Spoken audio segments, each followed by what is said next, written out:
परीक्षा पे चर्चा कार्यक्रम के 7वें संस्करण की शुरुआत हो चुकी है। प्रधानमंत्री नरेंद्र मोदी ने दिल्ली में भारत मंडप पहुंचकर सबसे पहले छात्र छात्राओं की तरफ से तैयार किए हुए प्रोजेक्ट्स को देखा। इसके बाद करीब 3000 बच्चों को संबोधित करते हुए पीएम मोदी ने कहा कि आप उस स्थान पर आए हैं जहां भारत मंडपम के प्रारंभ में दुनिया भर के दिग्गज नेता ने दुनिया के भविष्य पर चर्चा की, विश्व भर की नीतियों पर चर्चा की। अब आप भारत के भविष्य अपनी परीक्षा पर चर्चा करने वाले हैं।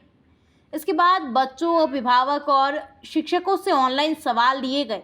नमस्ते माननीय प्रधानमंत्री जी, मैं धीरज सुथार, मैं राजकीय उच्च माध्यमिक विद्यालय कोंदवा, राजसमंद, राजस्थान से हूँ। मैं 12वीं कक्षा में अध्ययनरत हूँ। मेरा प्रश्न यह है कि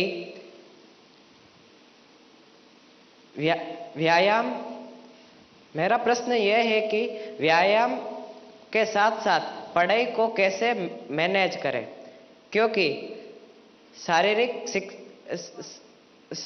शारीरिक स्वास्थ्य भी उतना ही जरूरी है जितना कि मानसिक स्वास्थ्य।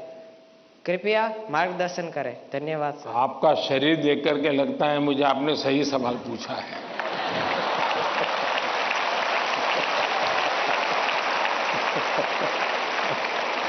और आपकी ये चिंता भी सही होगी।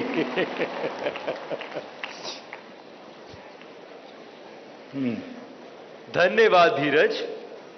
अपनी सांस्कृतिक परंपरा और बर्फीली चोटियों पर तैनात सेना के जाबाजों के शौर्य के लिए विख्यात उत्तर भारत के प्रमुख केंद्र शासित प्रदेश लद्दाख के पीएम श्री केंद्रीय विद्यालय कारगिल की छात्रा नज़मा खातून हमसे ऑनलाइन माध्यम से जुड़ रही हैं और प्रधानमंत्री जी आपसे प्रश्न पूछना चाहती हैं।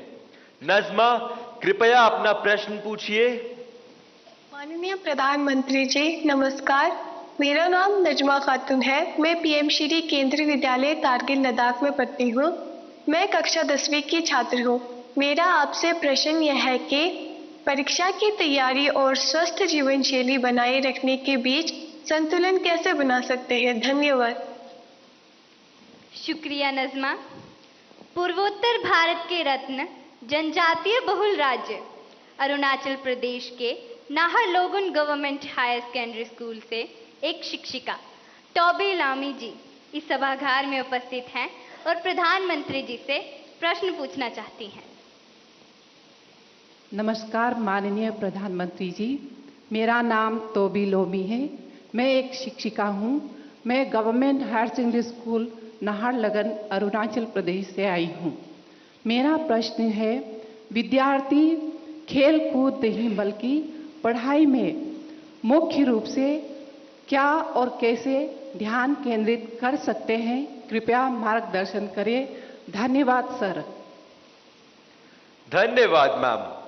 प्रधानमंत्री जी, धीरज, नज़मा और तोबी जी पढ़ाई और हेल्दी लाइफ में सामंजस्य कैसे स्थापित करें, इस विषय पर आपका मार्गदर्शन चाहते हैं।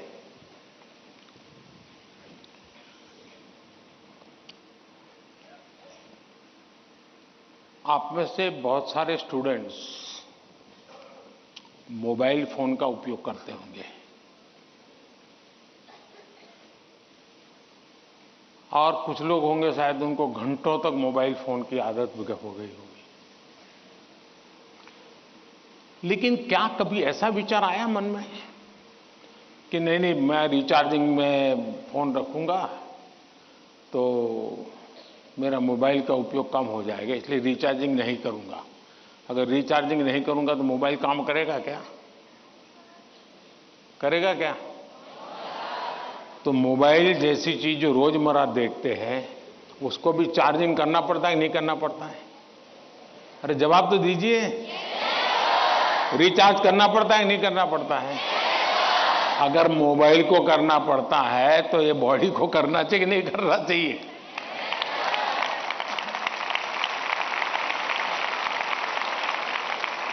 जैसे मोबाइल फोन में चार्जिंग ये मोबाइल की रिक्वायरमेंट है, वैसे हमारा शरीर का भी चार्जिंग ये शरीर की रिक्वायरमेंट है। आप ऐसा सोचो कि नहीं पढ़ना है तो बस विंडो बंद, पढ़ाई, बाकी सब बंद। ऐसा कभी नहीं हो सकता है, जीवन ऐसे नहीं जी सकते हैं।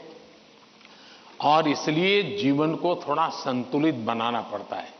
कुछ लोग होते हैं खेलते ही रहते हैं, वो भी एक संकट होता है। लेकिन जब आपको एग्जाम देनी हो, क्योंकि लौकिक लाइफ जीवन में इन चीजों का अपना महत्व है, इसको टाल नहीं सकते।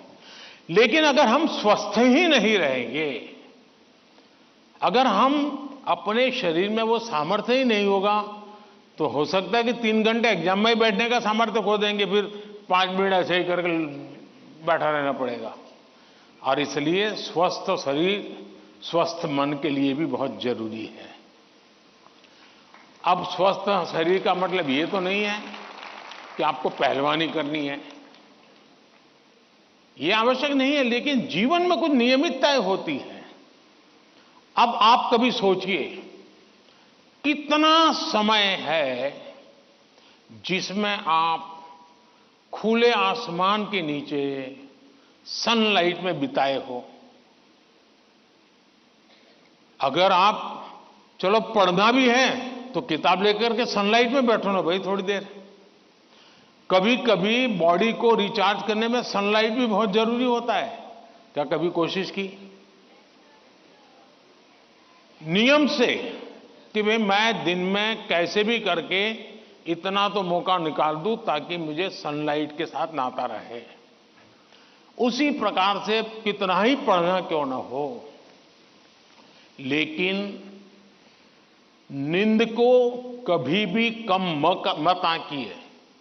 जब अपनी मम्मी हमको कहती हैं कि सो जाओ, तो उसका इंटरफियरेंस मत मानिए। ज्यादातर स्टूडेंट का ईगो इतना हर्ट हो जाता है कि तुम कौन होती हो, सो जाओ और मुझे कल एग्जाम देनी है, मैं सोऊंगा नहीं सोऊंगा, तुम्हें क्या लेना। ऐसा करते हैं ना घर में। जो नहीं करते हैं न बोले, जो करते हैं वो बोले। जरा करते हैं, कोई नहीं बोल रहा है। लेकिन ये पक्का है कि नींद के विषय में भी अगर एक बार रील पर चढ़ गए, एक के बाद एक रील देखते ही गए, छुपाना चाहते हो ना। कितना समय बीत गया पता नहीं, कितनी नींद खराब हो गई पता नहीं। क्या निकाला, पहला रील देखा था, याद करो जरा, याद भी नहीं है, ऐसे ही देख रहे हैं। ऐसे हम नींद को बहुत कम आंकते हैं। आज आधुनिक हेल्थ साइंस जो है वो नींद को बहुत तवज्जो देता है। आप आवश्यक नींद लेते हैं कि नहीं लेते हैं, वो आपके स्वास्थ्य पर बहुत बड़ा महत्वपूर्ण है। आपको उस पर ध्यान केंद्रित करना चाहिए। इसका मतलब ये भी नहीं कि बस एग्जाम तो आती रहेगी। मोदी जी को मिला था, उसने कहा है सो जाओ। अभी यहां आर्टिस्टिक बोर्ड बनाओ और घर में घुसते ही लिखो सो जाओ, मम्मी पापा को दिखा दो सो जाओ। ऐसा तो नहीं करेंगे ना। कम नींद स्वास्थ्य के लिए अनुचित है। कुछ अपवाद लोग होते हैं जिनको उन्होंने अपने एक ऐसे स्टेज पर बॉडी को ले गए हैं, उनको शायद उससे बाहर होंगे। सामान्य मानवीय के जीवन के लिए अनुचित है। आप कोशिश कीजिए कि आपकी रिक्वायर जितनी भी नींद है वो आप पूरी लेते हैं। और ये भी देखिए कि साउंड स्लीप है कि नहीं। बहुत गहरी नींद होनी चाहिए। आप हैरान हो जाएंगे, ये जो टीचर बैठे हैं ना, बड़ी आयु के टीचर, ये सुनकर के जरूर चौंक जाएंगे। आज भी मैं इतना सारा मेरे पास काम है ना, आप लोगों जितना नहीं है।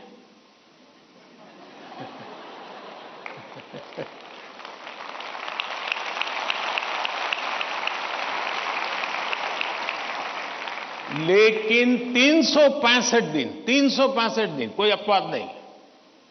अगर मैं बिस्तर पे लेटा नहीं कि 30 सेकंड में डीप स्लीप की तरफ नहीं चला गया था, होता नहीं।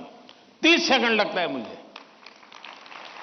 आप में से बहुत छोटी आयु के भी होंगे, कभी इधर कभी उधर, कभी उधर कभी उधर, फिर नींद आई तो आई। क्यों? मेरा बाकी जो जागृत अवस्था का समय है उसमें बहुत जागृत रहता हूं मैं। तो जब जागृत हूं तो पूरी तरह जागृत हूं, जब सोया हूं तो पूरी तरह सोया हूं। और वो बैलेंस, जो बड़ी आयु के लोग हों परेशान होते होंगे, हाँ यार हमें तो नींद ही नहीं आती, आधा घंटा तो ऐसे ही करवट बदलते रहते हैं, और ये आप अचीव कर सकते हैं। फिर एक विषय है न्यूट्रिशन, संतुलित आहार। और आप जिस उम्र में हैं उस उम्र में जिन चीजों की जरूरत है वो आपके आहार में है कि नहीं है। एक चीज पसंद है बस खाते रहते हो, पेट भर जाता है, कभी मन भर जाता है, लेकिन शरीर की आवश्यकताएं पूरी नहीं करता है। 10th 12th का एक कालखंड ऐसा है जब आपके पास एग्जाम का वातावरण है, तो एक बार तय कीजिए कि मेरे शरीर को जितनी रिक्वायरमेंट है वो मैं लेता हूं। माँ बाप भी बच्चे को ऐसा ना करें, नहीं नहीं आज तो हलवा बनाया, जरा ज्यादा खा ले। कभी माँ बाप को भी लगता है कि क्वांटिटी ज्यादा खिला दी तो बच्चा आज खुश है। जी नहीं, उसके शरीर, और इसके लिए कोई अमीरी गरीबी का मुद्दा नहीं है। जो उपलब्ध चीजें होती हैं उसी में से मिल जाता है जी, उसमें सारी चीजें रहती हैं। कम से कम खर्च वाली भी चीजें होती हैं जो हमारे न्यूट्रिशन को कैटर कर सकती है। और इसलिए हमारे आहार में संतुलन, ये भी स्वास्थ्य के लिए उतना ही जरूरी है। और फिर एक्सरसाइज, हमने पहलवानी वाली एक्सरसाइज करे या ना करे अलग बात है, लेकिन फिटनेस के लिए एक्सरसाइज करना चाहिए। जैसे डेली टूथब्रश करते हैं ना, वैसे ही नो कॉम्प्रोमाइज एक्सरसाइज करनी चाहिए।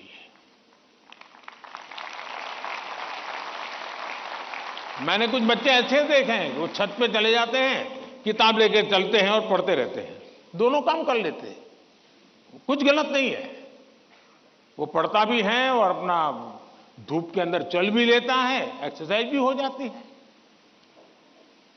कोई न कोई ऐसा रास्ता निकालना चाहिए जिसमें आपकी फिजिकल एक्टिविटी होती रहती है। 5 minute 10 minute dedicated physical activity करनी ही चाहिए। ज्यादा कर सकते तो अच्छी बात है। अगर इन चीजों को सहज रूप से आप लाएंगे, एग्जाम के तनाव के बीच सब कुछ इधर करेंगे वो नहीं करेंगे तो नहीं चलेगा। संतुलित करिए, आपको बहुत फायदा होगा। धन्यवाद।